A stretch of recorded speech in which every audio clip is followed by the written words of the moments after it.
And we're live. Hello, ladies and gentlemen, and welcome to episode 120 of the Fans of Power podcast. I'm Tyler Baker, and of course, with me as always, the mighty JoJo Amato. How's it going, T-Rex? Doing pretty good, man. Doing pretty good here. It's got some exciting things to discuss this week, as we do every week, regardless of whether it's negative or positive. But tonight should be another no different than any other episode. Just put it that way.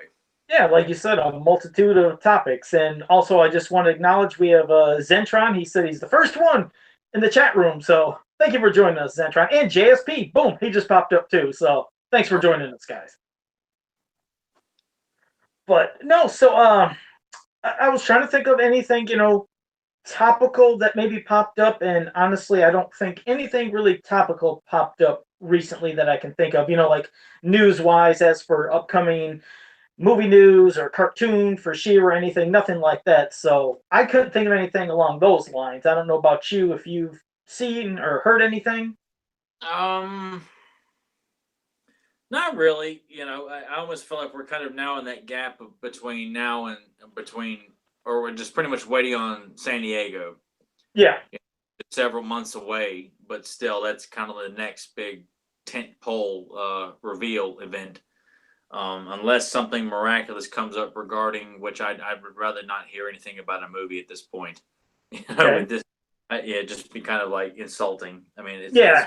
it's if it already hasn't been to fans anyway, but um, I'd imagine from here on out, it would just be an absolute surprise if we got anything regarding media or Whatever we get, I think it'll probably just be out of nowhere. Like if you noticed, we've had quite a gap since hearing about any of the upcoming She-Ra cartoon news. I have a feeling that pretty soon something might just slam everybody in the face and get some kind of news. So we'll see along that line. But like you said, we have some discussions about a comic, um, something that existed in the comics that you don't hear much of anymore, and some other things too as well, of course. And you'll be showing your figures.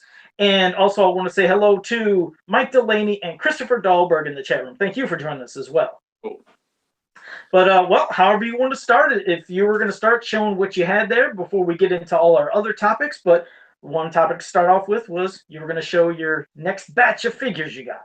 Yes, they came in on Monday, this past Monday, and you believe me, I could not wait to get home and crack this box open. It was God, we're almost a year since we pre-ordered these figures, like last May to like early June. So to finally have these figures in hand, it's like God Almighty, it was well worth the wait. So um, I don't know where to start here. I guess I'll Question just about your. Well, I was going to say if you could. Also, I had a question about Hawk because a couple people were showing there Hawk was having some kind of issues with paint or something around her hips or her outfit. But maybe you hopefully have a perfect Hawk. But there's some people had quality issues with her, unfortunately. So hopefully not. Maybe it was just a few of them. no, I really can't say that there's an issue with Hawk. There's like a slight, maybe kind of a maybe like a glue piece of glue kind of stuck to her right hip. But other than that, Okay. um, let me just clear the shelf off. It just kind of I'll put everybody in place as I'm talking about them here. Yeah, But we'll because start. I don't have these, and so just you showing them up and close and in person at least is giving some people an idea of what these are Hawk looking like. looks pretty good on camera here. But I've got her with her smoke screen gun from the episode Betrayal of Stratus, which I thought was a fantastic. I'm trying to make sure she gets set up all right here on this table here. She's not the most. I got to play around with her, so I'm just going to hold her as such here. But from I mean, back to front, top to bottom. I mean, Hawk looks like a spitting image of how she looks in filmation. The way she was supposed to look. I think she looks great. I love the character of Hawk. Um, I mean, she just she's flawless. That's the only thing I see people complaining about was stuff with Hawk, and like I said, when I'm not dealing with it, I'm like, well, I'm not really going to concern myself a whole lot because I'm like, I don't see any problems with her. But I had no pain issues with her. I mean, check out the rear here. I mean, she got a fantastic buttocks, just like Mhm. Tila did. Yeah, Teal's might be a little bit better, but no, she's still got something going on there. Got a better skin tone than Tila did. Tila's all pasty and clammy. Hawk just looks like she's been out in the sun a little bit. Yeah, there you go. Oh, real quick, Justin Hune in the chat room, thank you for joining us, and Cassandra Proc, thank you for joining us, Cassandra. Good to see you here. Cool. Good turnout here so far. And you get Dolores head comes with Hawk as well, correct? Yeah, got it right here, and I probably will not display that simply because Hawk takes seniority for me because I saw Hawk first as a kid. She made more of an impression on me than Delora. Quickly though, is there any issues with heads popping on and off? Not that I've seen anybody saying anything, but I just didn't know. I haven't tried it simply because I had no intentions of swapping heads. Don't do it. I don't want you to risk anything. I did want to mention one thing because again, since I didn't have Triclops in person, and a couple people were mentioning, including JSP in the chat room, but I guess just like with customizers, you can heat up with the hair dryer, and I guess eventually then the visor can turn. It's, I guess, paint is underneath that visor that really like stuck it almost like glue. So I guess the visor can move, but you got to do some work. So I'd say just leave yours alone. No sense of trying to risk messing anything up. Just leave your Triclops alone.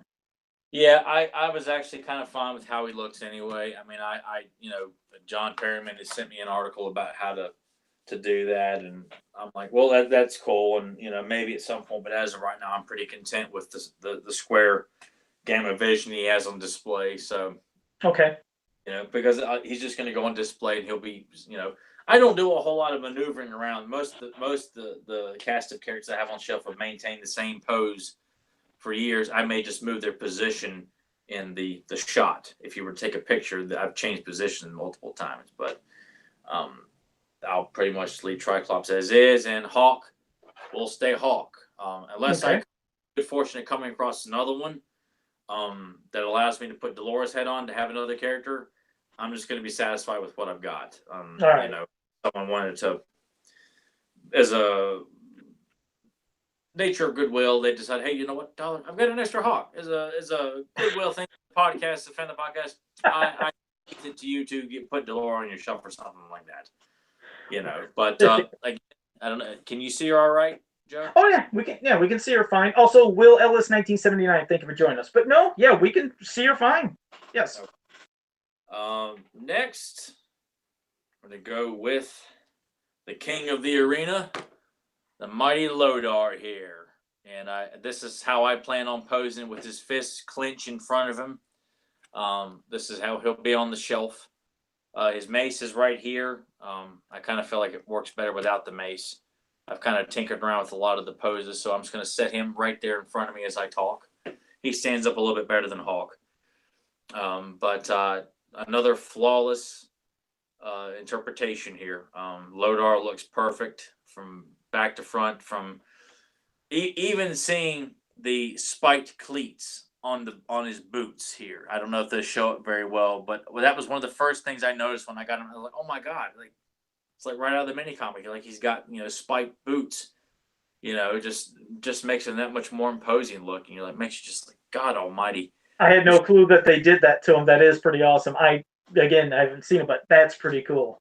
Yeah, I think he's like that in the mini comic. I'll have to. I would assume he would, because I don't see them adding some insane extra detail that wouldn't have been there. So I bet you if we look closely, he probably does have those spiked cleats. I mean, possibly, but I would think so. Now that we brought it up, I got the book open right here to actually Slave City. Oddly enough. Yeah, there's got to be one panel where he's knocked back, and you got to see something. Just like the way Larry Houston drew him, this guy does have spikes or cleats on his boots. So okay, bravo to the Four Horsemen for making sure they added such a intricate detail. Yeah, but I mean, because it's something they didn't have to do. They could have just absolutely copped out and just gave you regular boots, and that's it. So them adding that detail shows they were putting some love and care into each little design. I think it was safe to say that this was a very in high demand figure and has been for years, even though you've gotten so many other flagship characters come before. Lodar has always been heavily demanded as one of those characters fans of like, we need Lodar, just like we got Geldor and things like that. So to finally have him, it's boy, it is a dream come true to finally have because he looks good. The intensity in his face, I love I mean, being able to lower his head down a little bit and kind of add a little bit extra intensity. Yeah, I know what you mean. His head cocked down a little bit as if he was like staring down He-Man or something like that. And of course, I've got his chains as well here. I don't know what I'm going to do with the chains simply because he's going to go on the shelf with Skeletor and the rest of the Evil Warriors and the Snake Man. I don't have much of a use for the chains at the moment because I don't have a diorama set up. It's just like they're all. Yeah, because I've seen in another group, one of my buddies, I believe it was Luis Coronado, he recreated the mini comic cover from Slave City where he had He-Man binded with the chains, and he did a real cool pose. So yeah, I mean it's good for when you're taking pictures, doing posing, but otherwise, yeah, the chains would probably just be there as he's displayed on your shelf. Just with the rest.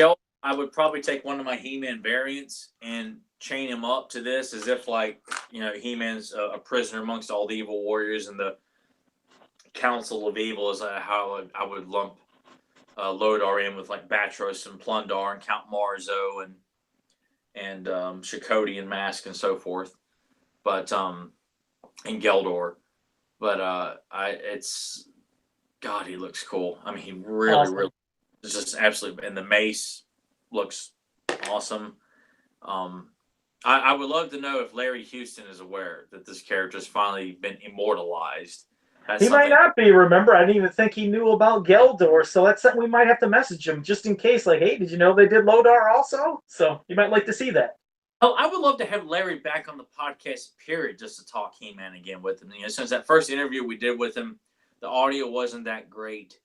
I would just love to have a reason to have him back on, just to ask him more about He-Man and just get his thoughts on what some of his creations finally being, put in plastic. We'll have to get him back on. We had a blast the one time he was on. Yeah, we'll definitely have to get Larry back on. Yeah, but right. God, I can't stress this enough. Lodar just looks so cool. I mean, the armor, everything. The spiked belt. It's a simplistic design, but God, it looks awesome. No, that's good. And dark purple armor. Well, sometimes the most simplistic sometimes do seem like they are a little more intimidating. Maybe it's just the crazy color choices. It just works. Sometimes if there's just a nice design, sometimes too much is, well, exactly that. Too much, and it might take away from the look of a character. But no, he does look great. And also, Adam Gabbard in the chat room, thank you for joining us. So who's next up out of them? A personal favorite of mine, Quake. There you go. God, New Adventures get some love, yeah. Of this character cannot be discussed enough. I mean, from this face alone, this is the vintage figure just jacked up, because what I love about what the Four Horsemen do is, regardless of how much people have to piss and moan about New Adventures, and people, I balk at people who want to say these characters don't look cool and they don't belong, because when you look at this, and this was a character, I've always had high hopes for, because I just knew that the Four Horsemen could really just make this guy just the ultimate badass from the Mutants faction, because of what they've done with Karate, who's my personal favorite, and Flog and Slushhead and Optic. I'm like, God, if they did Quake, man, and Jesus, they would just make him a force to be reckoned with. I hope you can see him relatively well here. I hope people can. I'll hold him up a little bit closer. If you just look at the intensity in his face, yeah. It's just, this guy's just ready to just beat the hell out of anybody that comes around. Look at how massive the boulder is here. His boulder stick here, which there's another term for it as well, but I don't have that one memorized. But what I was worried about when I took him out of the box is that the boulder splits apart, and I think the original boulder did that. Yes, I have mine up there. The original, yes, it does split. Because my Quake, I'm missing his staff and boulder, so I haven't had that for years. So I was like, I think that split apart, and I was worried about that because it doesn't snap together completely. At least mine didn't. But fortunately, the boulder is held together in its staff well enough to where I've been able to pose him since. Well, if it's based off of basically how the vintage New Adventures figure was, no, the boulder never snapped. It just fitted together and then was like gripped, like you said with that part there. But yeah, so yours is fine. Yeah. I mean, it's as I'm looking at the boulder, it's not completely snapped together, but it's the staff helps hold it in place. It's been like this for most of the week, and I really like this pose of him holding the boulder back.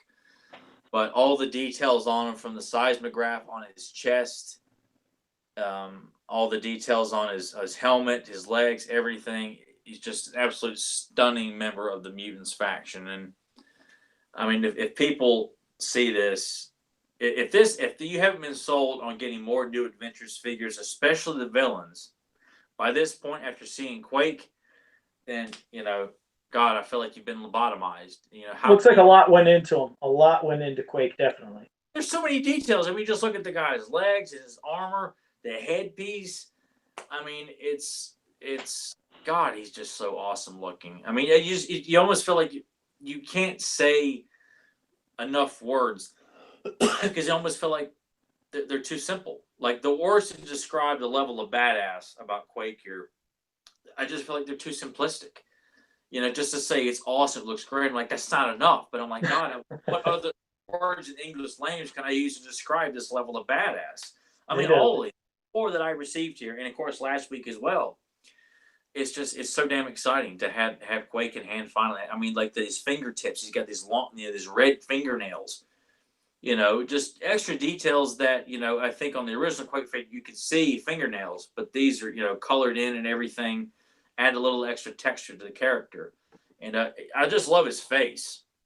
I mean, that is an evil warrior. This is someone I can see hanging around Snake Mountain when Skeletor has returned from Primus and fighting in the New Adventures. Guy hanging around Snake Mountain.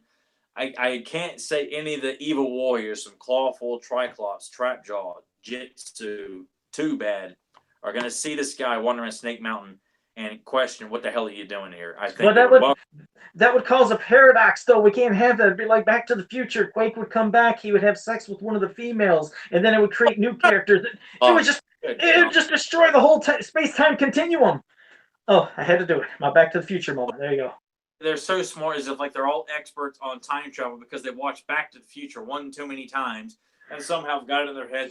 Oh, I know how time travel works. Have you done it? Well, no. But they're like, okay, then it's real, man. It's real. But well, hit us with Fangor. About that, because it ain't real for one thing. It is. But hit Fangor. We gotta see this long tooth son of a gun. Yes. Now, our good friend Axel Jimenez designed this absolute masterpiece here in Fangor to finally get one of these more or new, or I guess an original new villain, and to bolster the ranks of the Snake Men is always great. Fangor, God, man, ever since I saw the Axel's design of the character, I just thought, God, man, this is a character, much like with Gladiator, the Black Wizard, Bandwidth, Red Shadow. But also, Tyler, it adds to a faction to which, remember, at times people kind of thought the Snake Men weren't really that amazing. So it's good to see them bolster their ranks and show that the Snake Men are a pretty cool faction. And they are. I mean, it's not like Fangor had to be the one to show you, but it helps add to it. He looks fantastic, and it just shows he blends well with the rest of them. Yeah, and to make him essentially like the blacksmith of the Snake Men, and I mean, just I'll hold him up a little bit closer there for people who have not seen him up close and everything. I mean, question from me, because I'm clueless: are there two different heads, or can those fangs come out, or what? No, two different heads. One has got here it is. Hold it up to you there a little bit there. So the fangs they're protruding out, but not as prominent. Oh, okay. So I'm keeping it like this. You definitely want those suckers, I guess, sinking into you, because especially at that length, you imagine he starts and then boom, sinks it in, you're done. I've read, like the idea behind the character is that like he could fire his fangs out of his teeth, and I'm like, or out of his mouth, and I'm like, I like the idea that this is just his way of like killing his victims. That's what I would think. Yeah. Hammer, he sinks these massive fangs into you, and you're done. Yeah. That's kind of how I think about it. I don't think of him as a character that shoots fangs out of his mouth to Is that take down. supposed to be his story? They shoot out of his mouth? Yeah, that the Ah. fangs would mouth. Yeah. Oh, I had no clue about that. I was thinking that they just would logically, from what you showed, sink into somebody. But I didn't even know that. Okay. Yeah, I think that was on the bio, and I think I'd read that somewhere else also that was part of like his story they had come up with him, and I just like the idea better that like any other snake, he would bite down on you and essentially paralyze you with poison or something like venom, so to speak. With a name like Fangor, I mean, he just looks so. I mean, God, this is another simple design, but boy, Original weapon too? Is his weapon original? yeah, like the sword here. It's this jagged, wavy sword. It's got like a hook in the center there. Okay. Obviously be meant for decapitating people, like wrapping around someone's neck. Maybe even as a means of intimidation to kind of thrust the sword across their neck and hold them against the wall there with the blade, like lunge right against their neck. Sure, you take him back to some of the comics like we'd be talking about later. I think he'd fit in pretty well if it would involve kind of death and a lot of viciousness. Yeah, with those weapons and that look. Yeah, I mean, and he's got his hammer, he's got a screwdriver, and of course his little snake bat creature, which I got over here, which have not been able to successfully perch on his neck or on his shoulder. Okay. So I've got to figure out how to do that properly. But So pretty much out of all four of those, do you have a favorite? I know you pretty much love them all, I can tell, but I don't know if you had one, if you had to pick one favorite, if you had one. uh, probably, man. You don't have to answer. You know how I always do that where I'll put somebody on the spot, but no, you don't have to answer.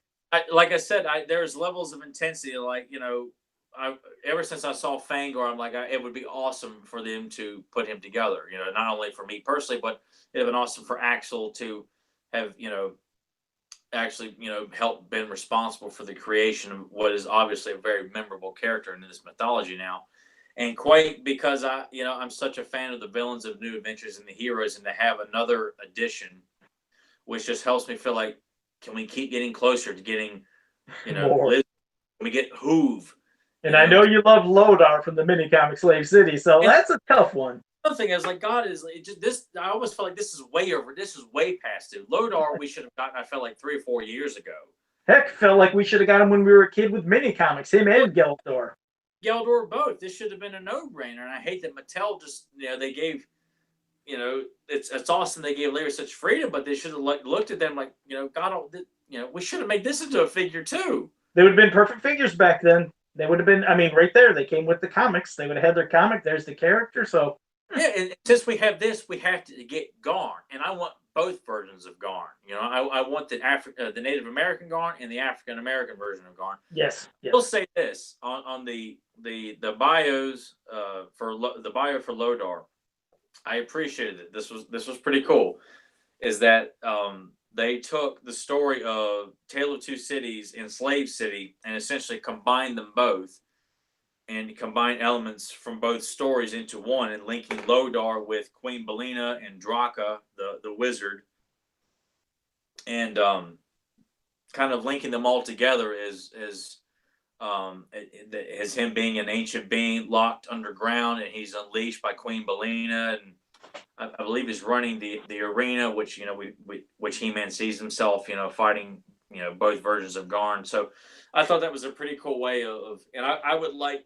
That's something I would like to see, because that was an interesting idea, that the powers that be behind the bios, and they know who they are, because I spoke to one of them. I thought that was a fun idea, because I was like, to have Larry Houston responsible for 2 mini comics that were obviously turned into 2 episodes, Double-Edged Sword, both comic book and cartoon, and Tale of Two Cities and Slave City, both the same story, 2 different villains. It was just really cool to see that those 2 stories were combined into one, and I like the idea of Queen Belina and Lodar working together and connecting the arena and all of that. It's like, well, now we have to have both versions of Dawn. yeah. Well, hopefully that'll happen. I'm sure you know. I want to thank thank everybody, for who's worked on these classic figures from the visuals from the Horsemen to everyone at Super Sevens to the men and women who went in and worked on the everything from the bios and the artwork, everything. We're off to a great start. You know what? It's been a long wait to finally get these in hand, and I am sorry for certain collectors and fans who've gotten a Hawk that is less than desirable with the paint application. I apologize. I hate that for you, but overall, this is a great start for what Super 7. I know they've had multiple delays due to issues with Triclops not looking the way he needs to, and there were issues with Lodar. I think it was his wristbands, or I forgot what it was. It was an issue with Lodar, I remember, along with Triclops. And it was well worth the wait. It really was. Just go and for as a reminder to everybody else, the pre-orders for the next batch of Super 7 Classic figures, both Collector's Choice and Filmation, will go off sale this May 15th. Oh, okay. Last day. So if you still haven't, I've gotten one of them. I've been worrying about the financial part is why I haven't gotten the other one yet. Did you say May 15th? March 15th. Excuse me. God. Okay, I wanted to make sure. I was like, whoa. No. I'm glad you corrected me. Hey, wait, let's do this over. No, it's live, pal. Yeah, exactly. Like, oh shit, Sid messed up. March 15th. Excuse me. March 15th is the last day to get your subs for the second batch, which, if you have forgotten or you're unaware, consists of Karg, Raptor, Granada, and Dilamug, and the Filmation sub of Manny Faces, Tongue Lasher, Merman, and the Sorceress will go off sale on March. Can we do it again? March 15th is the last day. So, and Super 7 something big must be happening. I was going to say something big must be happening in May. I said something big must be happening May 15th that we don't know. No. Subconsciously, you're saying it. Easier than March. I don't know why. I guess May's easier to say than March. So, and I know a lot of people felt like, I'm not going to give Super 7 my money until we see how this first batch is. And well, you know what? They've got my support. Everything that we've received from both subs has been A+ in my book. All right. I'm very happy with everything. I'm hoping financially I can make it work and get the other sub that I have not bought yet. Well, like you said, I guess if you can, do it. If you can't, things come up. You never know. Yeah, and it's, I know we like to, some of us act like Joe Amato and say, come on, guys, it's only like $100 and some dollars. Like, come on, just go. Well, hey. For a couple of weeks. I mean, come on, guys. Even me, I unfortunately won't be able to do it. But I'll tell you what. Now that you're done talking about those amazing figures, I have 2 figures. Now, see, if you're like Joe Amato and you got tons of money, you can go to Target, and for $1. I knew you were gonna do that. Hold on. For $1, you can get this nano metal figure of Ken from Street Fighter. It's 99 cents. They got 12 of the characters from Street Fighter. I was like, that's damn cool for $1. I mean, just $1. And cool even seeing 99 cents up there, but they have 12 of the Street Fighter characters. Then I got one other. I was like, oh man, this is a cool pose. I still can't believe they can put this much detail in these little figures. Is the Superman one. It's him with a flowing cape. It's like that metal look, 99 cents. And they got just a ton of them. I mean, they got a ton of these DC ones, but they also have wrestling ones. And like I was telling Tyler earlier in Beyond Retro, I was like, man, the Ultimate Warrior is part of that, but they didn't have them in stock because that's the only figure besides Macho Man I would have bought. I don't think they had Hulk Hogan because I know Tyler would be like, well, damn, 99 cents, I'll get a little metal Hulk Hogan, but I don't think Hogan was in that. But they had Ultimate Warrior, Macho Man, and then some of the newer wrestlers too. But man, you can't beat them. I mean, hell, even for a carded collection, if people want them in on card. But I was like, man, you got a bubble card back and the figure, 99 cents. Is like, this is up Joe Amato's alley. I can afford this kind of stuff. So Tyler had his big 4, and I got my little 2. It ain't Masters related, but damn it, if you guys go to Target, 99 cents, pick them up, get them. I will say I came close a couple of times to getting Vega, Balrog, Sagat, and Ryu because those are my favorites. Oh, you've seen these at the store? At Walmart. Oh, they're at Walmart too. Oh, okay. I didn't know if it was a Target exclusive. Oh, well, it's good to know they're everywhere. So, month ago, and huh. I just have such a habit of not spending money. Period. I think because when I saw them, it was around Christmas time, and I'm in such a bad habit of buying anything for myself unless it's like these figures, even if it's something He-Man related. Like I can't justify buying that right now. Yeah, If it some has just nothing, and yeah. that's why it does. But Yeah, when I see some of these things, if it's a cool one, I have to get. Oh, Zentron in the chat room was saying no Chun Li. It's like, no, they have Chun Li. Chun Li is available also, but I think when I went, I just seen Ken, Bison, and got a Blanca, and they have Blanca. right, But yeah, but they give you basically the cast of the original, Street Fighter 2. I think you can get Ryu, Guile, Zangief, Sagat, Ken, Blanca, E Honda, Vega, Chun Li, Dalsim, Balrog, and M. Bison. So those are the ones that are available. That now that Tyler said, you can get them at Walmart too. But yeah. can't beat them. So those are my two finds, and I'll unbox them another time. No sense of having a great unboxing of these live on the show. That would be What a show that would be! Wow, look at it. I just set it up right here, and all right. Well, guys, any questions? Just feel free to say nothing. that would be an epic unboxing. But okay, well now we'll move into. Oh wait, real quick. Chris Simpson said, "What aisle were they in?" Well, when I was at Target, they were just around all the Pop Funko stuff. It's I don't know. You have your movies, and it seems like they shove all that stuff in the movie section. I don't know how it was at Walmart, but they had movies, and then they had the big Funko section, and this was around Funko stuff. Yeah, at Target, my Target is kind of the same way. And then at Walmart, it's the same aisles where like the pops are at. Is it It's okay? kind of where a lot of the adult collector stuff is at, where they've got the loyal subject stuff and the pops and all the kind of random like pop culture quirky looking figures. They're all kind of lumped together at Walmart. Okay. All right. Well, there you go on some of the new stuff. But now we have two topics we were going to discuss, and since last week we discussed part one of the three-part DC miniseries that they had back in the day for Masters, today we're going to talk about part two. And part two is, what is it, Tyler? I didn't know if you had it to show to the. The key to Castle Grayskull, and I just now took this out of the frame. I've had most of my He-Man comic books in frames, and I have not had a full chance to actually sit down and read it today because I just got it not maybe an hour and a half ago out of storage. So It came I've with got the it with frame? me. And what's that? I said it came with the frame? It came with the frame. There you go. There you go. Say, look at that. Joe can quote a movie, and I'm assuming he knows what movie he's quoting. Otherwise, I'd have to punch him in the stomach. Yeah, I'd have to punch myself. But, well, what are some of your thoughts on issue two of this? Because as we know, last week it left off, He-Man got one of the talismans, because if I'm not mistaken, he has to get three talismans to then help them find the location of the power sword, because Skeletor has the goddess, basically as a prisoner, and is saying, you better get what I need, otherwise he would probably kill the goddess.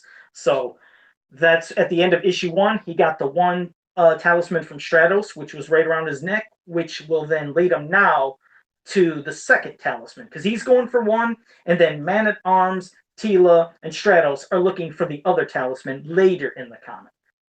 Yeah. And of course, He-Man runs into an old kind of tribe, which is kind of reminiscent of, obviously this is not a full connection to those original mini comics because we have Prince Adam in this mythology, but it almost feels like it's a brief nod to the idea of He-Man coming from a tribe, a barbarian tribe, because he comes across a barbarian tribe when him and Battle Cat are on the hunt. And he finds his old buddy Cyril. What's that? And he finds his old buddy Cyril. Is that the guy that he comes face to face? Yeah, because Battle Cat is clueless of who this guy is, which then, like you said, He-Man's going to tell a story of how he knew of Cyril before, Battle Cat. But that you're right. They gave a little nod in a way. It felt like you said, the original mini comics with He-Man coming from a barbaric, tribe. But in this one, like you said, well, He-Man, remember, only appears when he goes into the Cave of Power. But it was Prince Adam basically telling the story of when he was Prince Adam to go out for an adventure or to do battle. And that's when I think I can't remember how he was bestowed upon the power from the goddess, but that's when he first did it. I don't know if there was a battle going on with Cyril, what was happening, if it was in that village where Cyril came from, but I know that He-Man got, or Prince Adam got the power to become He-Man from the goddess then. I don't even think he was in the Cave of Power at that time, was he? The first time he got it? No, trying to find that exact. Well, the other thing I Well, found interesting while you're looking, what I he's like, oh, go ahead. it's just yeah, it's just something that's kind of bequeathed upon him. Like I said, I haven't had a chance to reread this, so everything, like I said, I really didn't have much time to really flip through it a whole lot, at least to get a lot of details, which is my fault for not getting it out of storage any sooner.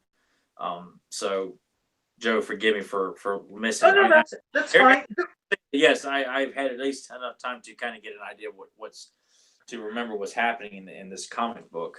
Yeah, But because what so many cool things is, saying is true. That's what's going on in here. Yes. yeah, and the demon that you see, because obviously there'll be some foreshadowing, but they showed that demon that did the attacking on that village, in the past. And was his name? It was Damon, or uh, I think it was Damon, Damon. I might even forget. Around that part in the book here, and I'm trying to Oh God, I'd hate to if I screwed up his name because I'm sitting there trying to remember what his name was. Joe, you and I we're not perfect He-Man fans here. We make mistakes. So I made a mistake earlier already. If you make one, then you know. Well, if you see his name at some point, you can make sure I thought it was Damon, but either way, what I found interesting was seeing Prince Adam having the axe and the shield. He had it before he Yeah, even became. Yeah, because I assumed when he went in the Cave of Power that those were the weapons that he was given. Because remember, when Prince Adam becomes He-Man in the Cave of Power, and of course Cringer becomes Battle Cat all the time, he's never given the power sword. The power sword is still something that has to be sought out, and that's when the two halves come together, or however it is when you get the power sword that allows entry into Castle Grayskull. But he never just transforms into He-Man with the power sword in the Cave of Power, I don't think. no. The power sword is not featured at all in this book. I mean, which is one of those things that as a child and for most of my life of being a fan, I mean, to me, it's like you can't have He-Man without the power sword. I always thought the axe was cool, but to me, the power sword was the most prominent weapon. To me, it's the definitive weapon in my own personal life. Like of all the coolest weapons of sword and sorcery, action, adventure, whatever, He-Man's power sword, is the top of the mountain. As I've gotten older, I've appreciated the idea of just He-Man with a shield and battle axe. There's something a little bit more savage about that. Not that I'm trying to say that this is what fans say is savage He-Man, but he just has the battle axe and the idea of chasing after the two halves of the power sword. It changes the story. It changes the dynamic of what everybody's after. It makes Skeletor's quest even more specific, as opposed to I just want Turtles like, no, I want both halves of the power sword to get into Grayskull, as opposed to I just want to get into Grayskull. Like it's getting the means to an end, so to speak. It makes this fight for the power sword that much more meaningful. And it would have been interesting had Filmation incorporated that, which I've often felt, because of Black Star's cartoon with the Star Sword and the Power Sword, Filmation was not going to repeat the same storyline in another cartoon, which is probably why they got axed. But I've always found this to be a very fascinating storyline that You know what's funny? Real quick, I wanted to say one thing to you. It was before you even said that. Grimbot 2 in the chat room, thank you for joining us, said what you said just before you said it. Said changes it. He says changes it into a Black Star knockoff. So yeah, I guess you both were along the same line of thinking of. Yeah, I guess that's what they would have thought. Yeah, and it kind of makes you wonder, like, was it all just a happy coincidence? Because Mattel's coming up with this toy line, kind of spitballing stuff at random, and Filmation had done Black Star the year before. Did someone at Mattel, because they'd all, I think they worked with Filmation already, because the Filmation done the Flash Gordon cartoon, Mattel had released toys, so you kind of feel like there is a connection with Filmation Mattel already, not just because of He-Man. But did they someone say, that's a pretty interesting idea. I'm gonna take that idea from Black Star and put it into our toy line. It's one Yeah, of and the no, I never hear anybody talk about. Like, Black Star references show up in the He-Man cartoon. I give James E. Doc credit for pointing that out. But I would love to know, is it all coincidence or was it just an unsolved mystery? because it's funny because we'll lead into one of those, if you will, unsolved mysteries just in a bit after this. Because no, you're right. In the earlier stories, like I said, from the mini comics to the DC three-parter, you're right. It was always He-Man with his axe, his shield. The power sword was always the other item, whether it was in some stories where it was just one or it was the two to become one. But it was like always something that was being attained. And that, like you said, when the cartoon came around, that went away. It's now he just has the sword. You're not seeing the axe in the cartoon. I don't even know if his battle axe made an appearance in Filmation. I know the shield in somewhat with Prince Adam having a gray one, but did that battle axe ever make it? I think in some promotional artwork, I think He-Man's battle axe was used maybe once or twice. I may be even wrong on that one. Just promotional artwork, not like nothing in the style guide, nothing. I think like some of the Golden Book puzzles and stuff like that may have incorporated the axe on occasion. If that. Yes. Yes, they did. I even have some, I believe. Hell, I even think it's on my giant one. Let me see. Yeah, on my giant golden book puzzle that's hanging on the wall. What's that? The one with Faker and Orko on the puzzle Yes. as well? Yep. That's the one. Yeah. Yeah, that's the one that R.L. Allen drew. It's a beautiful piece, but he has his axe, he has his shield, but that also had a lot of weird things being combined because you would think, oh, that's supposed to be pre-Filmation, but like, not really. He went with a lot of things because you see Filmation Sorceress in that too, in that puzzle. So a lot's going on in that beautiful piece. But I was going to say real quick, Grimbot2 in the chat room said, by the way, Filmation dropped the two halves at such late moment that if you look closely, you can see that several stock animations of He-Man only have one half. I never knew that. Thanks for saying. I'll have to check that out. I did not know that. I don't. Well, me. I've never really looked much deep into all the stuff of the cartoon, but that's a cool thing to know. So, well, thanks for saying that, Grimbot. Appreciate that. I'm trying to see if there's anybody else in the chat room that might have said something. Let me see. Renee Chavez, thank you for joining this chat room. Said, according to Lou Scheimer, it was a coincidence. So yeah, there's a lot of stuff going on in the chat room, and we do appreciate that. But no, it's interesting because, like I said, in these stories, you never seen the whole by the power of Grayskull, I have the power. It was always, the Cave of Power where Adam transformed and also Cringer into Battle Cat, which was, pre-Filmation. And like you said, elements of that and other things were used, and eventually, bam, we got the cartoon. But back to this story, He-Man's out looking for another talisman, and of course, with that whole encounter with Cyril, eventually he gets his one half. I'm sorry, I'm just talking about half. I was thinking of the power source. He gets another talisman. After he acquires the talisman, it kind of shoots over to Tila, Man-at-Arms, and Stratos. And they're on a mission to get the next, or actually maybe the last talisman, because there's supposed to be three, but it's deep within the ocean, like in one of this. I know it had a specific name. I'll be honest, I don't know if it was Sea of Darkness, Sea of Blackness. I don't know what it was called, but they had to go down. They had to get into there. Now, they knew it'd be deep. So, if I'm not mistaken, Tarek the Wizard, earlier from part one, I think they were able to get these vials from him. He created some magic potion that if they drink, they could go into water and breathe for an hour. So they can actually breathe underwater. So they go deep within this lair, the lair of the Mer people, I think they described them as. And of course, you're going to eventually see Merman. And Merman knew they were going to be coming. He knew of Skeletor's plot because they were like, hey, you better give us this other talisman, otherwise your master's going to know about this. He sent us to come get this.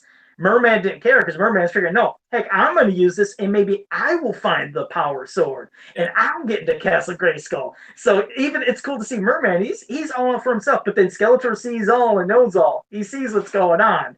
And he tells Merman, you let him go, all your other warriors that are around there, let them, go and get this talisman and get out. So the second Stratos touches it, boom, they're teleported, all three of them, and they're teleported to where they're around with He-Man right now. But they're wondering where are they at, and of course that's where our buddy, the Cosmic Enforcer Zodak, shows up. I love how Zodak was in these early DC. He had quite a role because remember he's there just to keep the balance, but he brings them together, and I think there was like again a kind of cliffhanger to where it'll lead into the last one, but this is it's so good to see, like I said, so many different ways that the story was. You forget about stuff. You really do. You forget that, there was, no by the power of Grayskull. There was this cave of power. There's a lot of different elements that I think have gotten lost because maybe a lot of people didn't read these these DC comics. They might have read the mini comics more, but it's a good piece of Masters history that if you haven't read it, it's something you need to read. It definitely, I mean, had the toy line, had Mattel decided, you know what, we like what DC did for us here, other than just using this as a way of promoting the toy line, which is pretty much this is what this is, and it appears that they really just kind of gave the writers, Paul Cooperberg, yeah, and you got Alfredo Alcala as inker, George Tuska as the penciler, and so on and so forth. A little bit of creative freedom to kind of create a story based around the simple idea of the two halves of the power sword. House of Grayskull is the ultimate source of power in the universe, and you got good guys versus bad guys. Go.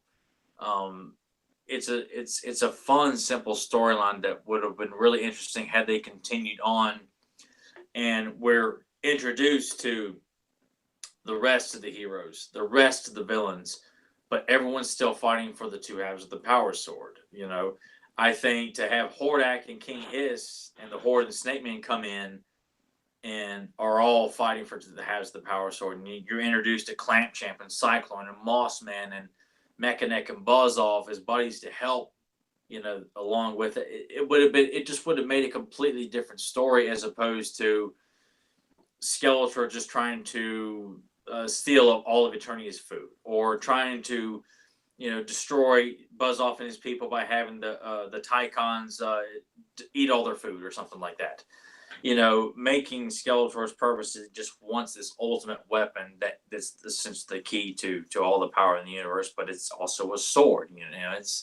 It's cool to have heroes and villains fighting over a powerful weapon like this. Oh, it is. And I have a question that, I'm not quite sure. I know that, okay, Serpos. When was your first memory of Serpos in the world of Masters of the Universe? At least from memory. When can you remember hearing the name Serpos at all? Right until the 2000X cartoon. Okay, I'm sorry. That's where I think I got these comics before that cartoon ever came out, but the name never stuck with me. Yeah, because that's what's weird is a lot of people. 2000X cartoon when King Hiss is that's his god, so to speak. Right, because of course, Serpos could have been completely different, but also just to let fans know, Serpos was referenced and mentioned a few times in this comic by Merman. So you'd wonder how different. And of course, Serpos, that could be just basically, it could, in a way, you could say, hey, that's a generic enough name to where Serpos might have been used in a lot of just fan fiction or types of, fiction in general. I mean fan fiction, but fiction in general and stories. But I just found it intriguing, like, hey, Merman's saying Serpos quite a bit in this, but of course, most people, like you said, when they think Serpos, they immediately think MYP cartoon. Well, yeah, and that's simply because that was an idea that you could see it as a serpent, like a sea serpent, like a godlike, sea creature, kind of like Loch Ness Monster or something like that. Something that you could see the merman referencing is, like when He-Man and Man-at-Arms say, "By the sorceress," thank the sorceress, like by Serpos, that's their way of, like when we say, "Oh my God," Yeah. No, yeah, right. I see what you mean. Kind of referencing, what you say in moments of shock or and great gratitude and things like that, or in absolute fear. Dear Serpos, what is that? Right. Just like by Beastman and I believe it was the Superman He-Man comic that came out when he said Cholo's beards. That's like probably like saying by Crom. It's just. Yeah. Yeah, I see exactly what you mean. Something that they it's their way of, it's the equivalent of saying, Jesus Christ, my God, or what, even if it's not a reference to a Christian belief, whatever, religion based, or it could be just, True. just kind of whatever. It could, or to quote Sideshow Bob, "Buy Lucifer's beard." No, yeah. I see what you Yeah, mean. just that. It's not necessarily, saying it's you're referencing something that you worship in a religious belief. It's just saying, it's a meaning of saying shock. You can't believe Right. it's happening. So you No, quote higher power, so to speak. So no, absolutely. So whatever the case may be. no, absolutely. But also want to say hello to Sledge in the chat room. Thank you for joining us. And quickly to Adam Gabbert in the chat room. No, I don't have any classics figures. I just don't have the money for them. I can't buy figures anymore unless I get 99 cents one. So there you go, Adam. But okay. Well, that's basically issue 2 of the DC comic. Sorry, of the second part of 3-part miniseries. And next week we'll discuss the last part of that series. But now Tyler was talking about something that, like you said, we could do for a lot of things. He was like, a version of like Unsolved Mysteries, but for Masters of the Universe. And I figured, you know what? Hell, how about the first one be the Cave of Power? That's being in all the DC comics, from the first part, 3-part miniseries, to the He-Man, Superman comic, to that bonus comic that was in a lot of, like, I don't know if it was the November issue of many of them, but there's always this cave of power that Prince Adam goes into to turn into He-Man. And what is this cave? Like, is it an extension of Castle Grayskull? Is it something completely different? Because, as you know, the main thing that we've always been used to is seeing Prince Adam say, by the power of Grayskull, and he has the power, and it's like all revolves around Castle Grayskull giving him the power, and that being the place of the power. But in these early ones, Castle Grayskull is the place that Skeletor wants to get into by getting the sword, so he can have all the power of the universe to control, Eternia, and be the ruler. But what is it about this cave? Why is it? I just wondered, well, how did it come to be? Because it's completely ignored. You don't hear of it anymore. It doesn't pop up in the cartoons. You don't see it in the mini comics. But it's an interesting idea, but also what is this cave of power? Did somebody from Grayskull make this special little cave, and whoever goes in it gets it? Or is it just when He-Man or Adam goes in there, it was destined? Go ahead, Tyler, because it's interesting. What the hell is this cave of power? You completely botched my entire opening to this here. You do your opening like you want. You're fine. Go ahead.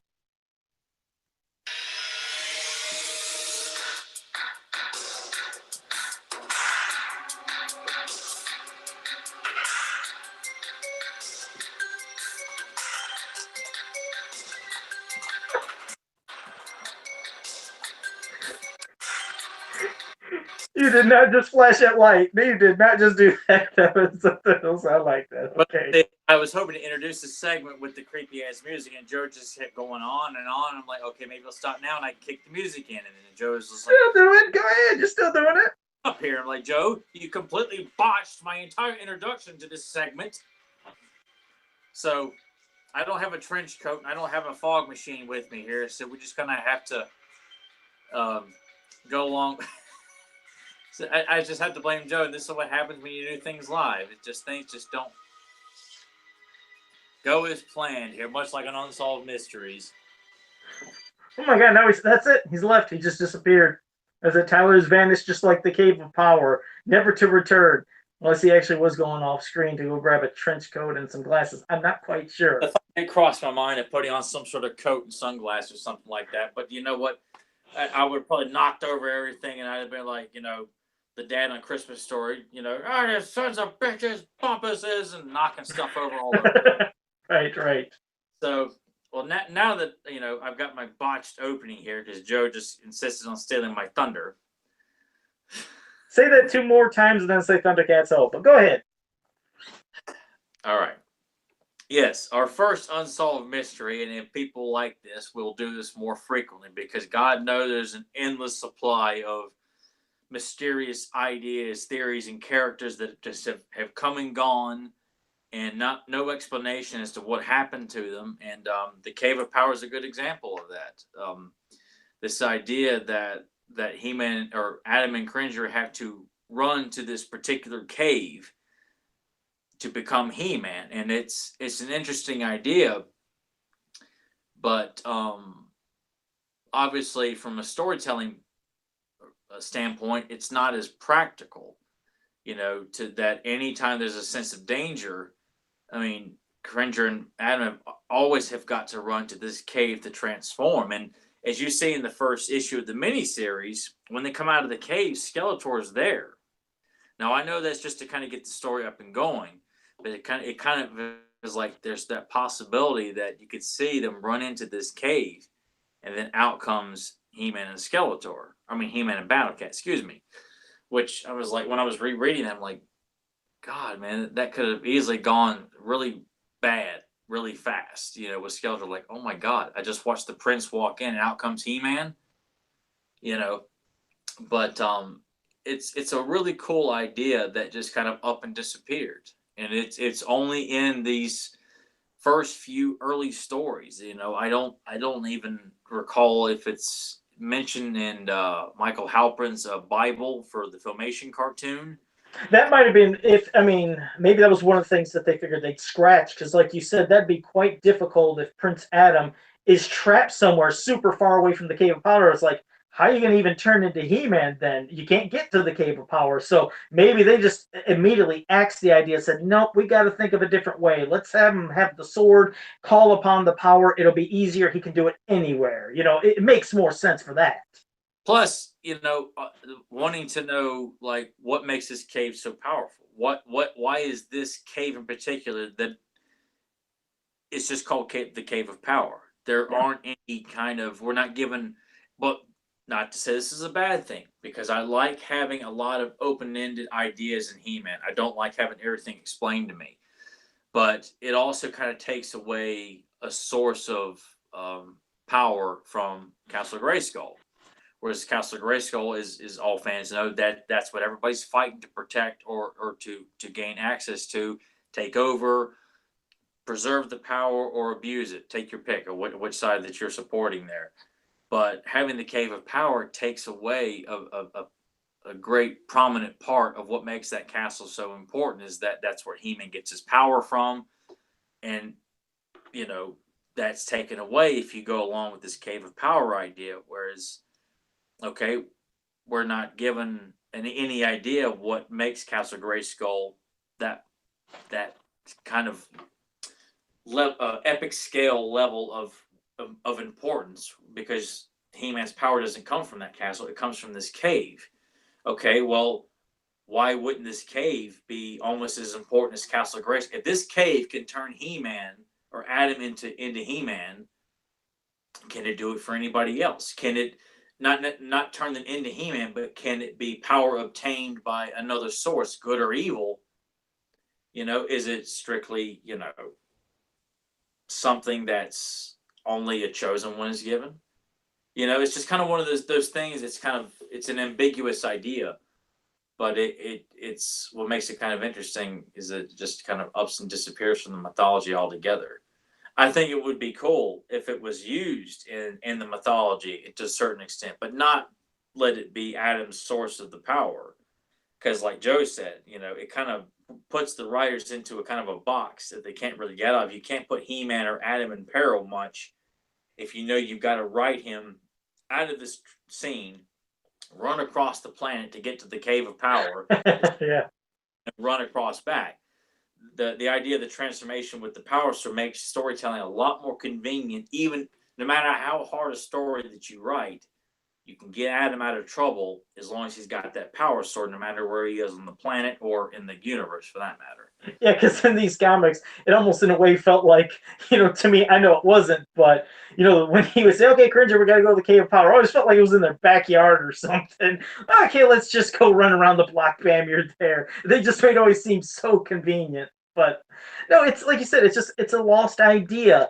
It's something that was very interesting in these comics. I enjoy it. I could probably see why they didn't use it, further on, but in some reference, it's like what Grimbot said in the chat room, said pretty much, or Filmation pretty much combined Cave of Power with Grayskull, hence the cave-like interior. which that could also make sense as well in the cartoon. But yeah, it's like they figured, let's just take it all. Let's give the place where Adam becomes He-Man, gets all this power. Let's shove it in Castle Grayskull and make Castle Grayskull be the definitive source of all power in this universe or in this planet of Eternia, which makes sense. Not only does it give He-Man this power, but this is the place that holds all the mysteries and secrets and all the other powers of the universe that Skeletor wants. And if he can get, he can control everything. So I could see, like I said, how they separate. It's a shame that, like I said, this idea went away and was never shown again, because I could figure, hey, why didn't at least, mini comics? How many times did in some of the mini comics they have just quick little pop up reference to this, to something else? And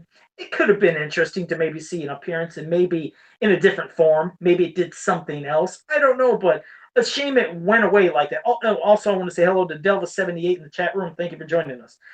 But yeah, the Cave of Power. This is one of, like Tyler said, many mysteries that will definitely continue every now and then on the show, because there's other things that have been there and gone, and you've always wondered what happened. That or stuff that we were kind of introduced to, and it was just dropped immediately, like a bad wrestling gimmick. But it was a wrestling gimmick that were interested in, and Vince McMahon decides, I hate it. Yeah. And there's a lot of good stuff and a lot of bad stuff, and that's what makes this property so intriguing, is that there are so many unsolved mysteries about. Because let's say hypothetically, okay, well, what did happen to the Cave of Power? If someone wanted to incorporate all of these elements, but the Cave of Power is no longer in use, it's the Power Sword. Is the Cave of Power much like the Goddess self-implode and destroyed itself? Because the Goddess character is essentially written out and becomes the Sorceress, and you had Tila, but the Goddess is essentially the Sorceress, but she's not they're not the same character. But it's kind of one of those things where the Cave of Power and the Goddess, I kind of linked them two together, because they were the original ideas of Grayskull and the Sorceress that become, Grayskull's purpose becomes a little bit more significant with the source of the Power Sword, and the Goddess is kind of written out to make room for the Sorceress. So for those characters, obviously, yes, it's an evolution. We know that. But from a hypothetical standpoint, theorizing, does the Goddess just kind of get mad one day because she realizes there's a higher power out there, walks into the Cave of Power, and just decides to commit, suicide, and just has the cave, crash, implode on her? Or, it's, yeah. I was going to say, there was one thing about the issue 2 of that series that I forgot to mention that I liked hearing. I liked how Merman was proud when he was proclaiming, "This is my world. Like, this is where I came from," when he was trying to explain himself and compare it to Skeletor. He says Skeletor is from somewhere else in the multiverse or multi-universe. So I even like how he explained that Skeletor is not from Eternia in that issue, but he's proud. Merman is proud to say, "This is my home world." So I just thought I would shoot that out there. That was It's nice because it's fun to see Merman be so dominant, because I would like to think in any new canons or media that Merman would be portrayed as a very formidable character, not just someone that's Skeletor snaps his fingers and he's there at his beck and call and he can be smacked around so easy. I'd like to see Merman be portrayed as someone who's Skeletor is very proud to have on his side, and that he will fight for Skeletor. But this is the man who rules the waters. I mean, that's how he's presented, as the evil version of Aquaman / Namor the Submariner of the seas of Eternia. Not someone to be taken lightly. That's why I hate it when people want to slam characters like Aquaman and Namor. I'm like, okay, most of this planet is made up of water, and you're going to make fun of the guy that's in absolute control of the life and everything that goes on underwater. It's one of the most dangerous places on the planet. We want to somehow label those guys as like the lamest characters. But Merman certainly is not that at all. And it's really, really cool to see him displayed as a very, a character that's taken seriously. That's someone that should be feared because you are in his domain. This is the guy that runs the show underwater. Yeah, and not like, well, we've said it before, sometimes they unfortunately got the bumbling thing later in the cartoons and stuff. But no, he's he's a frightening looking sea creature. He's somebody you definitely wouldn't want to come in contact with, along with all his mer people who are on these crazy like underwater sea creatures that they use as almost steeds. And just Grimbat in the chat room said, wasn't Goddess called Sorceress in the DC miniseries? No, it was she was called the Goddess. But I see what you mean. There was times that within the early comics and mini comics, sometimes you'd hear Goddess, Sorceress. Sometimes you heard it both. I mean, it's enough to make your head explode. Like even thinking what's strange and unique, as crazy as the story was when we discussed it the one time, which it still wasn't bad, but the one story with the masquerade ball faker that we discussed from the sticker comic, sticker book, which was an entire story. It wasn't parts where it was color this, then a story. It was all a story. That person who did that, he was using a lot of cannons because what he did was he drew the Filmation Sorceress as we know how she looks, but also drew Filmation Zoar and made them separate characters. Not like how the goddess looking like Tila in the early comics could also have Zoar the Falcon as separate.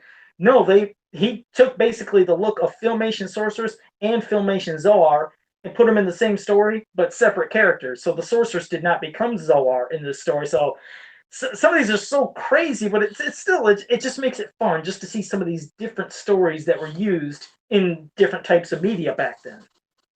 Plus, when you look at things of seeing Zodak and various forms of media, like in the puzzles and storybooks and promotional artwork, where you see Zodak alongside Skeletor. The first mini comic, you see Stratus alongside with Skeletor. Just one of those things where it's important to emphasize that not even Mattel knew what they were doing with this. They had no idea who was good, who was bad, whose side was on whose side. That you're constantly seeing these changes in at least the first year, maybe even the second year. You might see a couple of tweaks here and there, but it was really that's what makes it so interesting. Is you come across so many old things from the first couple of years of He-Man, especially that first year. I'm going to try to get this without a glare because you're right. That's something I think fans could. Oh, my light's going to hit the shit. I mean, hit this bad. Ah, crap. I'm going to try to go at an angle. But this is the giant Golden Book puzzle. I mean, the giant puzzle from Golden. And as you can see in this, you do see Faker. Faker's swatting away at Orko. But also, like you said, you have Filmation Sorceress. You have Manny-Face is shooting down at Zodak over there. There's so much insane, and there's He-Man with just the battle axe and the shield. But like you said, there's so many insane things going on that when the person drew this, I mean, he's definitely drawn a lot of cannons into one. So I didn't know is that at all visible good, Tyler, or no? Yeah. I mean, of course, I'm very familiar with that puzzle anyway. Okay, so it's a beautiful piece. This is something that if anybody buy it and frame it. It's amazing. But yeah, I just had to show it because I figured a lot of people were wondering, what in God's name are you guys talking about all the time? So that's why I wanted to share that real quick. Yeah, and that what was I had a particular thought I was going to share too in regards to that about the constant flip flopping and that and just I mentioned this before on the podcast too, but Paul was asked when he was working on the He-Man cartoon series and asked the Mattel reps, okay, well, who's what, who's who? And the Mattel reps said, well, we really don't know. So when you got Filmation staff working on these stories and they're asking, well, who's the good guys, who are the bad guys, and Mattel saying, well, we haven't quite figured that out yet.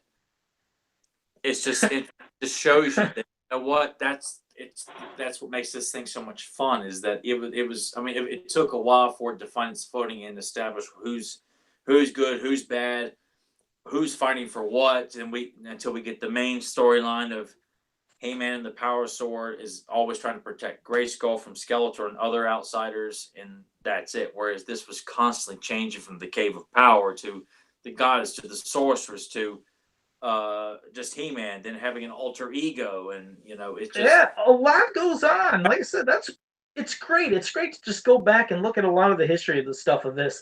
I mean, not just like we said, just from the comic books, mini comics, and things, but jump into some of those coloring book stories, the sticker book stories, even the puzzles themselves will tell a story and something interesting. You can create your own little, use your imagination to imagine what could be going on and what happened in this. But well, those are those. Now I was going to say before we wrap it up, because Tyler can, we'll have a couple more things to say. But in the chat room right now, we can open it up to you guys.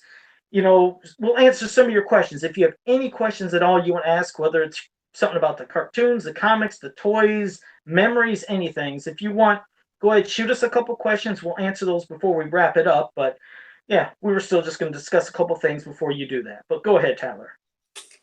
No, I'm good on our first unsolved mystery, and I've emphasized to fans currently listening to us now or somewhere down the road, if you like this idea, shoot us a couple of suggestions, because God knows there's plenty of them out there. If there's an unsolved mystery you would love for us to discuss, we'll discuss it on here. I'll do it the intro properly, and hopefully Joe won't botch that one for me. And is this our version of Botchamania? Yeah. Joe's my Hell, botchamania. it worked. It worked though. Well, real quick, okay. Delvis78 in the chat room said he always treated his figures. Well, hey, what's weird? Always treated his figures like pro wrestlers. He-Man was a babyface, Skeletor was the heel, and everyone else was gray area. So we always like that. We love the combination of wrestling masters, yeah, because we're big wrestling fans too.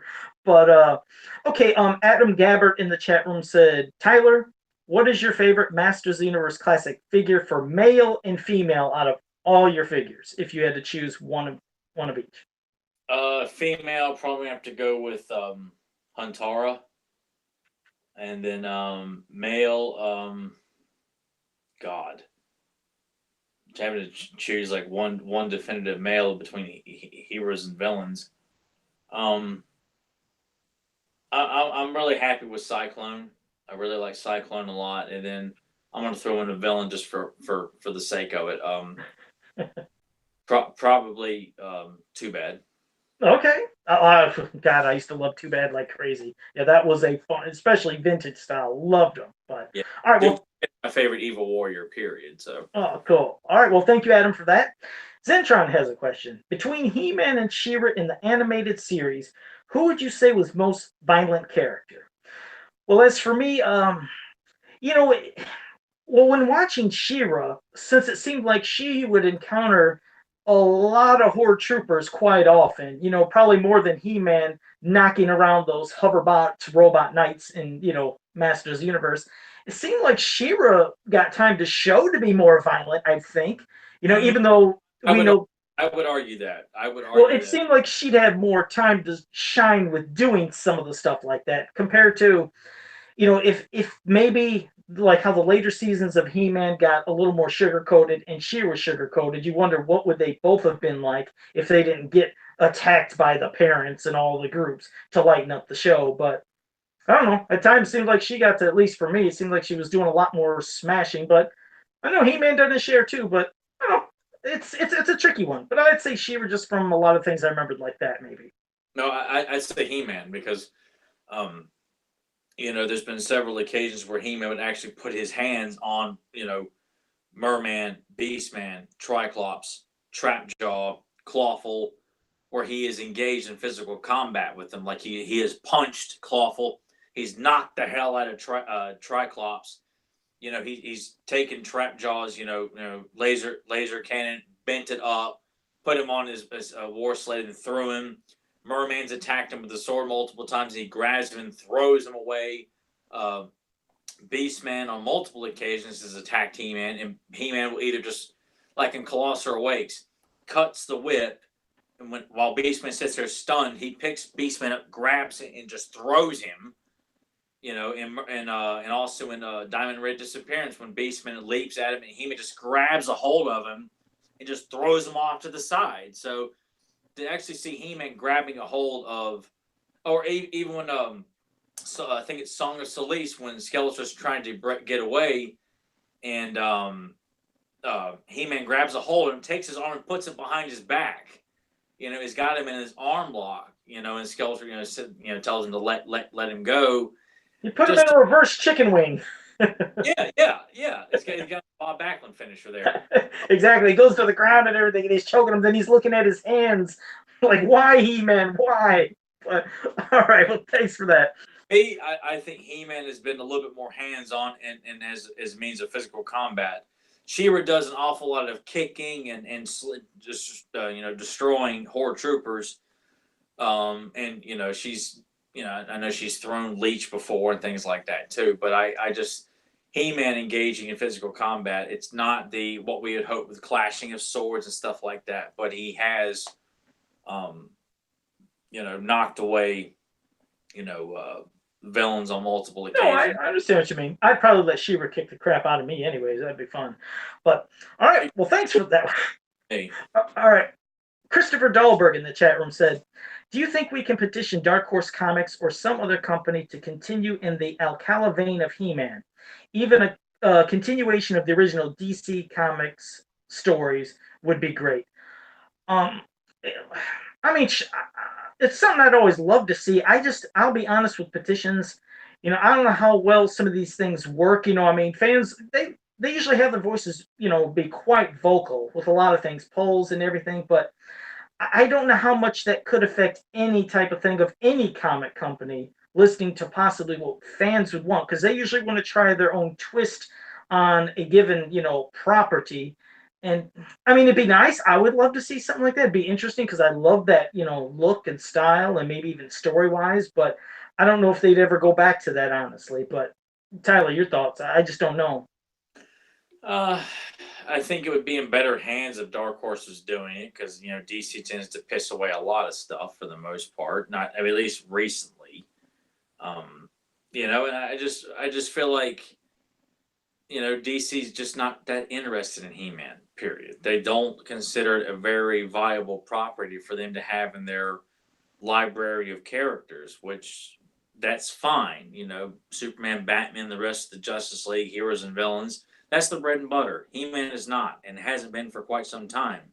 I think it being in the hands of Dark Horse. Dark Horse does business with DC, on occasion, things like that. So I think it would be better in the hands of Dark Horse, but also Dark Horse has got to be, willing to commit that, this is a property that, and I think they know, given all the releases that they've done with all the hardcover books and things like that, that they know there's a demand for He-Man, that the He-Man fans are very passionate. Yes, every fan's idea of what the proper interpretation of He-Man changes from every guy to every guy to girl, whatever the case may be. Everybody's got their own idea. I'm sure my interpretation of He-Man varies greatly than what Joe would desire, and everybody listening and people who've never even heard of us. Everybody's got their own idea. It's just kind of taking what the most well-known parts of what everyone's quite well established with. And the Alcala look, yes, it's a popular look, and I'm sure if they hired artists, Axel does a great job of. He's a big fan of that. I know Kevin Sharp would do a great job with it as well, of capturing that same look of Skeletor and having He-Man with just the battle axe and fighting over the two. I'm sorry. No, I'm sorry. Grimbot in the chat room made a little post, when we're talking about who's the most violent. He said, "Don't forget the cameraman. How many times He-Man punched him?" So, yeah, I guess He-Man could be quite violent with the amount of times he's hit the poor camera guy. All right, we got to get a good shot here. Bam. But, all right, well, it was Delvis78 in the chat room said, "Who is either of your most underestimated characters?" Well, I don't know. I don't know if you're meaning by there's entirely too many. Oh, there is. That's what I mean. Especially if we think about the toys and action figures, the ones that get joked upon as being, worthless, stupid, shouldn't have made him, whatever. My hero would be Clamp Champ, and my villain would be Stinkor. You've got Chemical Warfare and Stinkor, and Clamp Champ to me, a guy who's got heightened senses and looks like the Carl Weathers equivalent of He-Man. And yet the character is so easily dismissed because, you don't see heightened senses in a contraption that can grab a hold of anybody, size-wise or whatever, and the guy can pick them up with his right arm and hold them. And that's what's funny. This contraption that prevents them from walking away. Yeah, and I guy on hand-to-hand would be like, the equivalent of taking on Fisto. You know, I hold Clamp and Fisto as being the next in line as the most powerful men in the universe, next to He-Man. And Clamp is always overlooked. Always, everybody's like, "What does this guy can do?" You know, it's And that's what's funny is there was two that I was going to say. I actually had three, but two of the heroes I was going to mention Client Champ as well, just because when you think about in the mini comics, when he's going to be getting hit by an arrow and out of nowhere, Clamp Champ catches it like nothing when Ninja tried to hit him with that arrow, in the search for Keldor. He catches that and snaps it like nothing. It's like, this guy, I mean, he's a badass fighter. He's got, like you said, the clamp that can, help engage battle and tossing people around, but also he's got basically, let's not, well, here, I'll say it, Spidey senses. I mean, this guy's got some amazing senses. And when you're fighting somebody like that could possibly anticipate your moves, and he's a skilled fighter, you're in for some trouble. So the Clamp Champ would be one of mine. Also, I hate that Extendar gets the nut punch of Masters. Like, he's a goofy guy. He extends. I'm like, but did you see his gimmicks? Do you understand about his power? About how when he calls upon I am Extendar, the Tower of Power, and he becomes gigantic and becomes super strong, almost along, like you said, being next to He-Man, one of the strongest people in that universe as for a hero. It's like, I would be frightened to fight this big, buff, gigantic knight that gets even bigger and even stronger when he calls upon that phrase.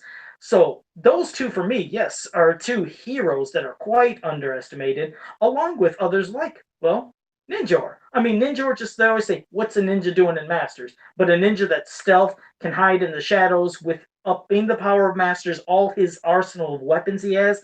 I mean, he's all kind of like a one-man army in himself with everything he has. I would hate to fight somebody that could be just in the shadows. You don't know when they're coming. You don't know when you're going to get hit. So, yeah, those are some underestimated. So, yeah, thanks for that question, Delta78. We really appreciate that. And let me see if there was, well, Chris Simpson just said, on a scale of 10 to 10, this is him, he's just boasting about a character. He said, on a scale of 10 to 10, how glorious and great is the one true God, Clawful? Oh, yeah, we love some Clawful, from the toys to the cartoon. on that scale. Yeah, the cartoon to the toys. It's like Go to the Clash of Arms, man. That's why Clawful is the badass that he and that's the only way Clawful should be depicted. He was portrayed great. I mean, even more so, like you said, when you see Whiplash, though, because like I said, Whiplash was going to kill Fisto. Whiplash was taking it to Fisto in Clash of Arms. If you guys have never read it, read Clash of Arms. This is a time for not only Fisto to shine, but a lot of the villains, because this isn't He-Man's time to shine. He-Man doesn't show up to the end of that comic carrying a gun out of all things. He doesn't even have his sword. So you want to see some cool fighting and action packed? Yeah, get Clash of Arms. Definitely read that. Yeah, that's one of those things. I know we've discussed it multiple times. I've said ranked it, as like the greatest piece of American literature I ever read. Hell, I wouldn't mind going back and revisiting that mini comic with you just for the hell of it. Just to constantly keep people's minds reminded about why that's such a great mini comic. Yes, no, it is. I would love to revisit Clash of Arms. It is one, and what's funny? How about this? You didn't ask, or they didn't ask about underestimated. Talk about an underestimated mini comic is Clash of Arms. Everybody wants to quote all the original Alcala ones, some of the Mark Texera ones. Those are the ones that seem like they get the biggest focus. They don't hold a candle to Clash of Arms. That's what I mean. Clash of Arms it's a great story. That and Hordak's mini comic, I'm like, what?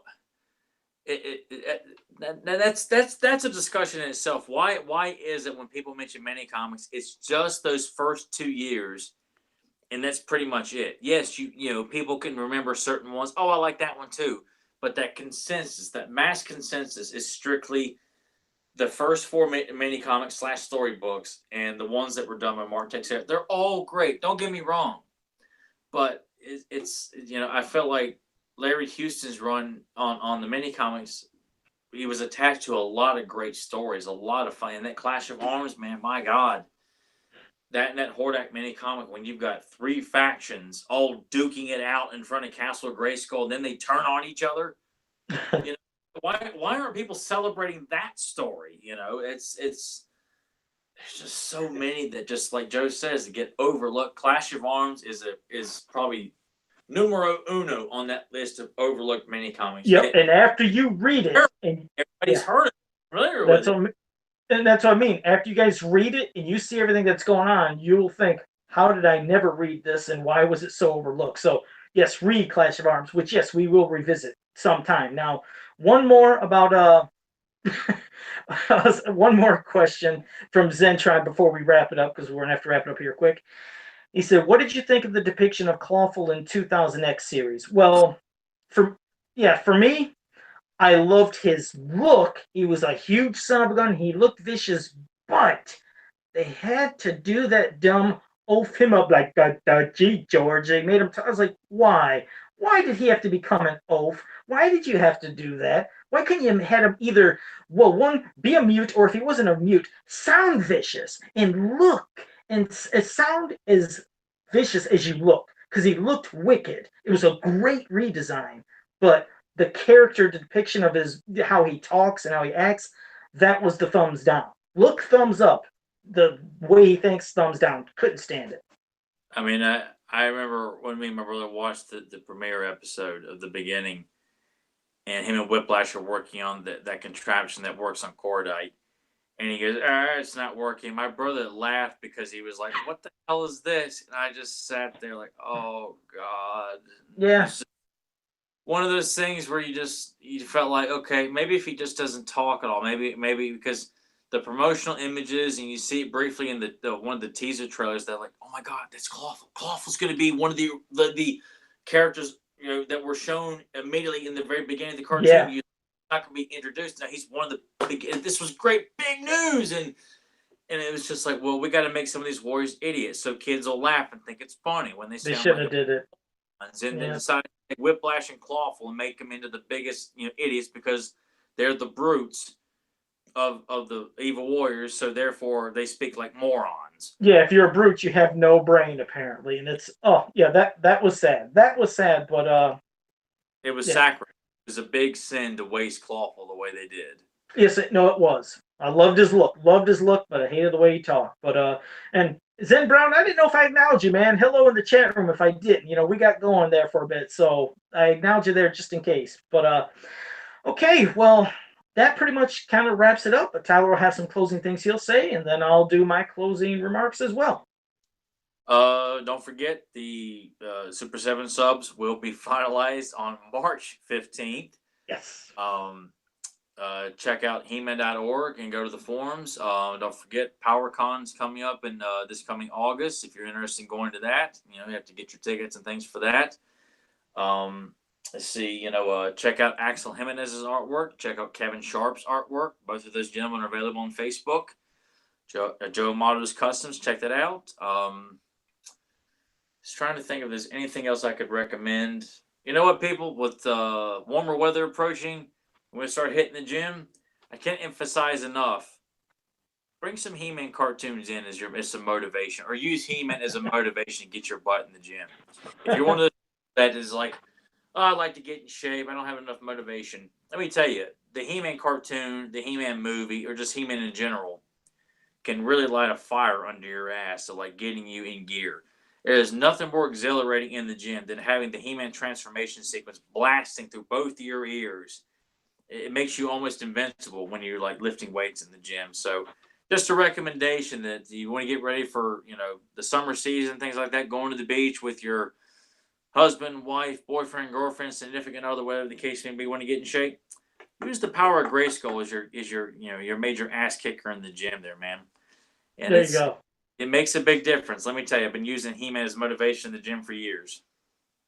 Which is why Tyler knows so much. You can look at him, you can tell this some bitch has been listening to He-Man for years. It's Wait, so let's listen to the movie and Skeletor's big epic speech at the end of the He-Man movie, blasting in my ears. It's almost like the envisioning yourself as He-Man and Skeletor's taunting makes you just want to lift those weights even harder. It's just you guys wonder why he knows so much, he can absorb it. But all right, well, no. As for me now, before I do my regular, closing things, I said I was going to try to acknowledge some of the Facebook groups out there. Now, I'm going to feel bad because I'm trying to do this from memory. I'm probably going to forget a couple.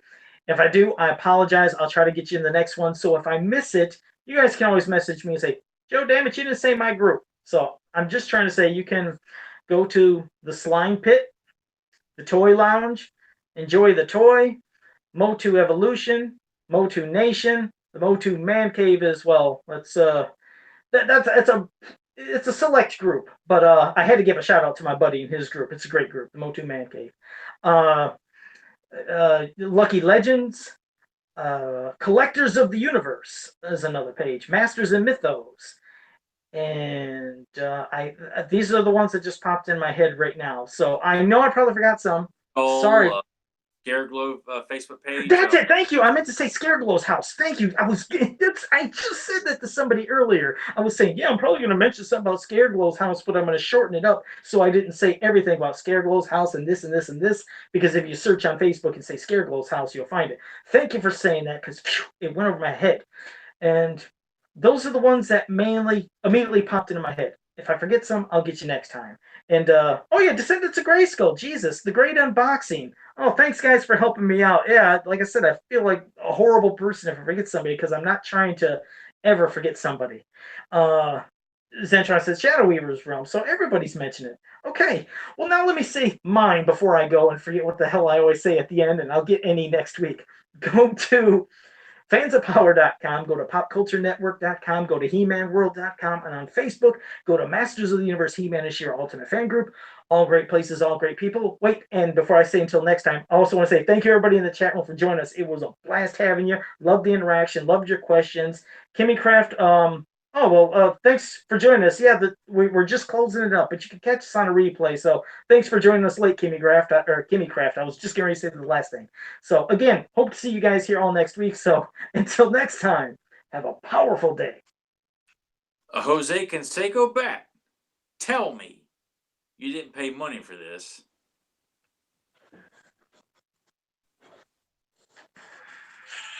Oh boy. Oh my gosh. I don't know. I'm waiting to see if somebody in the chat room gets. Okay, guys, let's see. That's what you're doing. You're gonna sit there and kind of. Oh no, I'm not cheating. I want to see if somebody knows it. Okay, guys, I failed. Does anybody in the chat room know this? I want to see it pop up. I'm sure somebody's gonna. JSP said Major League. Oh, I guess that means no. Okay, hold on. Wait. There might be others. Adam Gabbert said Raphael. Was that said in one of the Turtle movies? Yes. Oh, really? Well, good job, Adam Gabbert. He got it right. Yeah, it was from Raph and his confrontation with Casey Jones in the first Turtles film. Okay, cool. All right, good job, Adam Gabbert. You got it. So everyone is better than Joe and quotes. So. All right, guys. Oh, Chris Simpson, the last thing said Sandlot. Nope, not Sandlot. So, at least everyone's quoting baseball, or at least they're, well, oddly enough, this is not a baseball movie. Everyone's thinking baseball movies. So. Yeah, but Adam got it. Good job, Adam. So thanks again. See you guys next week. Later.